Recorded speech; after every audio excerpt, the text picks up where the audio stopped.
Hey guys, welcome back to my channel. This is Maite BA and we are here for another episode of Utopia.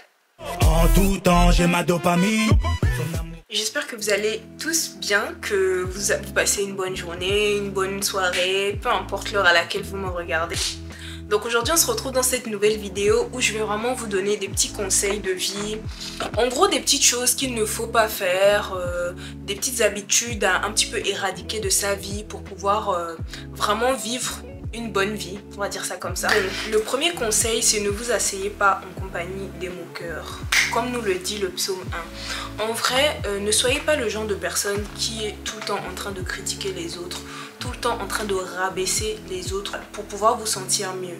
Ça ne vous apporte aucune valeur ajoutée en fait. Ça prouve juste votre manque de confiance en vous-même. Si déjà vous êtes une personne, vous avez beaucoup l'habitude de rabaisser les autres, sachant que vous-même, au-dedans de vous, vous avez ces mêmes complexes-là, c'est quelque chose qu'il faut absolument arrêter. Parce que c'est quelque chose qui ne vous porte pas forcément, qui ne vous fait pas du bien. Quand vous savez que vous avez vraiment un défaut ou que quelque chose vous dérange, on a souvent tendance à critiquer justement ce que nous, on a et qui nous dérange et qu'on aimerait changer. Mais quand on le voit chez une personne, au lieu justement d'être compatissant envers cette personne, on aura tendance à critiquer, à mettre le défaut, à mettre le point dessus, alors que non en fait. Pourquoi vois-tu la paille qui est dans l'œil de ton voisin et n'aperçois-tu pas la poutre qui est dans ton œil à toi? En gros c'est un petit peu ça. On a l'habitude de vraiment mettre l'accent sur les défauts des autres, alors que nous-mêmes, on souffre de ces mêmes défauts-là.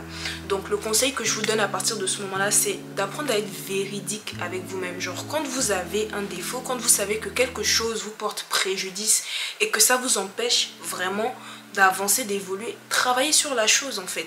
Vous n'êtes même pas forcément obligé de le faire savoir à tout le monde que vous avez ce défaut-là ou encore que vous avez cette anomalie-là, mais avec vous-même, apprenez à être sincère parce que je vous promets qu'à l'heure d'aujourd'hui, peu de gens arrivent encore à être sincères avec eux-mêmes. On est dans une société où le paraître prime beaucoup en fait. Sur les réseaux sociaux, des fois on voit un couple ci ou un couple ça, on se dit que vraiment il nous reflète une image de bonheur, une image de gaieté, alors qu'en réalité c'est pas du tout ça. Ils sont dans une image de paraître et s'il vous plaît, ne soyons pas des gens qui vivons dans le paraître. Parce que de toute façon, ça ne fait mal qu'à une seule personne, nous-mêmes. Parce que devant les gens, on se donne une bonne image, alors que nous-mêmes, au fond de nous, on sait qu'on est en train de souffrir. Vaut mieux toujours privilégier son bonheur et sa satisfaction personnelle au paraître. L'une des deuxièmes choses que je vais vous donner comme conseil, c'est de vraiment apprendre à prioriser les choses et de surtout faire le tri. La Bible dit, tout m'est permis, mais tout ne m'est pas forcément utile. Donc ce n'est pas forcément tout qu'il faut faire. C'est pas parce que vous voyez les gens faire ci qu'il faut faire ça. Ne soyez pas de ces personnes-là qui suivent seulement, genre la génération mouton. Et franchement, je trouve que dans cette génération dans laquelle nous sommes, il y a énormément de gens qui vivent leur vie comme des moutons en fait. Je suis désolée, c'est un petit peu méchant de dire ça comme ça, mais genre, ces personnes-là n'ont pas de personnalité. Ils font les choses parce que les autres les font. Pas parce que forcément ça leur plaît. Pas parce que c'est leur conviction.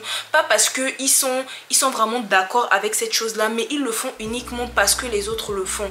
Et ça, il faut absolument pas être comme ça. On est dans une génération déjà clone où tout le monde veut se ressembler. Tout le monde veut avoir la même coupe que tout le monde. Tout le monde veut porter les mêmes habits que tout le monde. Il y a plus cette notion en fait d'individualisme en fait. Il y a plus cette notion d'authenticité. Aujourd'hui, les gens ont peur justement d'être eux-mêmes, de faire ressortir ce qui est véritablement à l'intérieur d'eux. Mais les gens oublient une chose, c'est que Dieu nous a tous créés différents. Et c'est justement cette différence-là qui fait notre force. Donc le conseil que je vous donne, c'est de déjà savoir prioriser votre vie. Ce n'est pas forcément tout que vous devez faire, ce n'est pas forcément tout que vous devez accepter, même si vous le pouvez. Mettez-vous des limites en fait. Si vous ne vous mettez aucune limite, vous n'allez pas réussir à avoir une vie, comment dire, commode et conforme. Et surtout, soyez une personne authentique, soyez vous-même, n'ayez pas peur de faire ressortir ce qui est véritablement en vous, votre véritable personnalité. Il faut absolument que vous la cherchiez, parce que même pour vivre votre destinée, vous devez être vous-même. En fait, il y avait un homme de Dieu, pendant une veillée dans laquelle j'étais, qui a fait ressortir cette phrase et qui m'a énormément touchée. C'est que, avec une fausse identité, tu ne pourras jamais connaître la percée. Tant que tu seras dans une fausse identité, tant que tu seras dans le faux envers toi-même, parce que tu reconnais que ce que tu es n'est pas véritablement ta personne. Et ça, ton âme te le fait toujours savoir, ton esprit te le fait toujours savoir que là, tu n'es pas comme tu devrais être, tu n'es pas comme Dieu veut que tu sois. Et tant que tu seras un imposteur dans ta propre peau, tu ne pourras absolument pas vivre la percée que tu es appelé à vivre. Donc, cherche à savoir qui tu es, cherche à développer ton authenticité et reviens à l'essentiel. Another thing super important is that tu dois vivre selon ton rythme. Tu dois vivre selon ton rythme. Et aussi, par la même occasion, je vais le dire, vivre selon tes moyens et pas selon les moyens des autres. Voilà. C'est pas parce que ta soeur a accouché aujourd'hui que ça veut dire que toi aussi tu dois forcément avoir un enfant là maintenant. Chaque chose arrive en son temps dans la vie de tout un chacun. Ce n'est pas parce que moi, ma copine a 24 ans et que moi aussi j'ai 24 ans, qu'elle a son enfant, que ça veut dire que moi aussi je dois faire le mien. Non. Chacun de nous, on a une destinée. Chacun de nous, on a un chemin en fait. Et à trop vouloir copier le chemin des autres, tu finis par te perdre. Et tu vis une vie d'imposteur en fait, comme je le disais. Tu vis une vie d'imposteur, à chacun son rythme. Il faut apprendre à ne pas forcément jalouser les gens parce que très souvent, ça vient avec la jalousie. Le fait de ne pas savoir célébrer les grâces des autres. Et ça, c'est quelque chose de très important qu'on m'a toujours appris que si tu es une personne, tu ne sais pas célébrer la grâce de l'autre sans forcément envier. En fait, Dieu aura du mal à te bénir. Si vraiment nous sommes une personne à caractère très jalouse, essayons de travailler notre jalousie. Parce que notre jalousie peut nous amener des fois à aller vraiment très loin. Franchement, essayez vraiment de ressortir vraiment tout ce qui peut être négatif, tout sentiment négatif, que ce soit la jalousie, que ce soit l'envie. Vraiment, essayez de tenir ces sentiments-là loin de vous. Vous savez que vous êtes, voilà, attrait à ça, travaillez vraiment sur ça. Moi personnellement, je sais qu'avant j'étais une personne mais vraiment très jalouse, sans forcément savoir pourquoi, mais j'étais une personne très jalouse.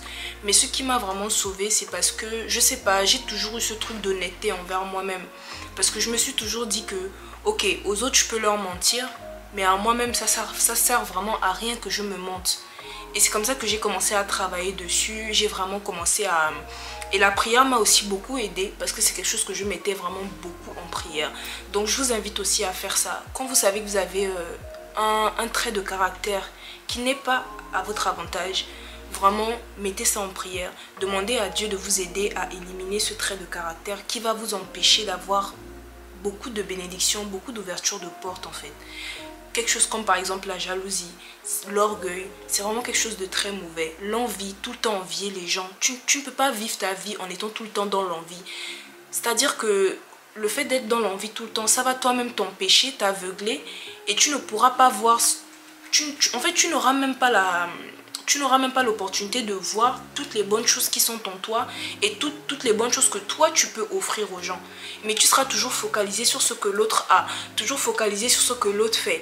Et ça, c'est vraiment pas bien. On peut pas être dans une vie épanouie comme ça. On peut pas être dans une vie... voilà, une vie qui porte du fruit avec genre de mauvaises graines en fait. C'est pourquoi toutes ces mauvaises graines, faut les éliminer. Il faut les éliminer dès maintenant. Et il y a plein de façons de le faire. Vous pouvez regarder des vidéos sur YouTube. Vous pouvez vraiment au travers de la prière, au travers vraiment d'un travail constant sur vous-même. Travail constant sur vous-même. Quand vous commencez à devenir peut-être, je sais pas, jaloux, vous voyez que vous enviez quelqu'un, commencez à vous parler, commencez à refuser ce genre de sentiments-là envers vous-même. Donc voilà, ce sont mes petits conseils que je voulais vous donner vraiment parce que c'est vraiment très important. Bon nombre de personnes sont dans des situations comme ça où elles sont jalouses malgré elles et des fois tu sais même pas expliquer parce que bien sûr la jalousie c'est un trait de caractère propre à l'homme en fait. Je sais pas pourquoi je parle de la jalousie comme ça beaucoup, mais bon, c'est ce qui sort. La jalousie c'est un trait de caractère propre à l'homme et tout le monde est jaloux. Même tu auras beau travailler ça, il y aura toujours des moments où tu peux ressentir cette petite jalousie. Mais il faut savoir qu'il y a différents degrés de jalousie. Et il y a un certain degré qu'il ne faut absolument pas que tu puisses atteindre. Donc voilà, c'est important de travailler dessus et d'être honnête avec vous-même. Donc ainsi s'achève cette vidéo. Si vous avez besoin de conseils, si vous avez besoin d'aide ou encore d'accompagnement, n'hésitez surtout pas à m'écrire ou encore à mettre un commentaire ou même à venir m'écrire en privé sur mes réseaux sociaux, que ce soit Instagram, TikTok. Je répondrai à vos messages volontiers. On se retrouve dans une prochaine vidéo pour un nouveau sujet. Bisous.